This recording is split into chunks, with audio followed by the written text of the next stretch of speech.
All right, so next question. We want to take what we learned in question 5 and we actually want to take it back in the other direction. So if we remember from the naming, when we dealt with newtons earlier, we said they were an example of force or weight. So without any other context, we have to assume that this is weight. We're not being told that it's pushing or pulling or making contact anywhere. We just have, force from an object is going to particularly be the weight of the object. Now, where we can do something a little bit handy here, technically it's not a full proper conversion, but it is my first opportunity to show you this trick, so I'm going to go ahead and do it now. We can set this up like we're converting between newtons and grams. Now, the reason I say this is not exactly a conversion and it's not quite fully proper is that technically there's no set number of kilograms and newtons or grams and newtons that go together. The assumption we're making, and this is where it gets a little fuzzy, is that we're going to assume that we're on Earth at roughly sea level. So, again, that's where we spend most of our time.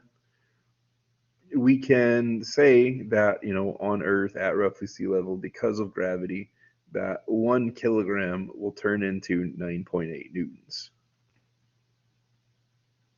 That's not perfect, technically doesn't work everywhere. If you're on the moon somehow, it's a different number. If you go to Mars and so on, it's a different number, but this will work for our purposes on this question.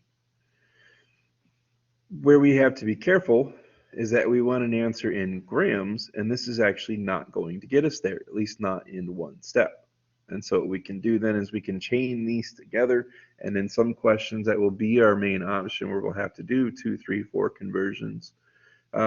We can just put them all together. So in this case, we'd want the kilograms to go away, so I put them on the bottom to make them cancel, and eventually we want to get to grams as a final answer. Then I need to remember that kilo or K means 1,000, so 1 kilogram makes 1,000 of the regular grams.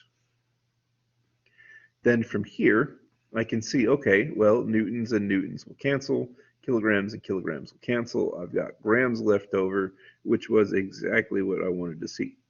So running through, these are all fractions, and I know people don't like fractions, but with this setup, we can hopefully see where this is going. You want to multiply everything across the top. So technically 1.845 times 1 times 1,000. Well, the 1 doesn't really do anything. The 1,000 just slides a decimal a few times. We get 1845 over, again, it might be a little bit silly to go and show it, but we've got 1 multiplied by 9.8 multiplied by 1 again. So divided by 9.8.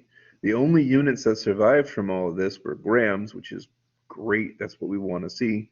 So then now to get our final answer, just want to take and divide these two. And overall, we get that our mass is 188 point, looks like that'll be 265, so 27 grams.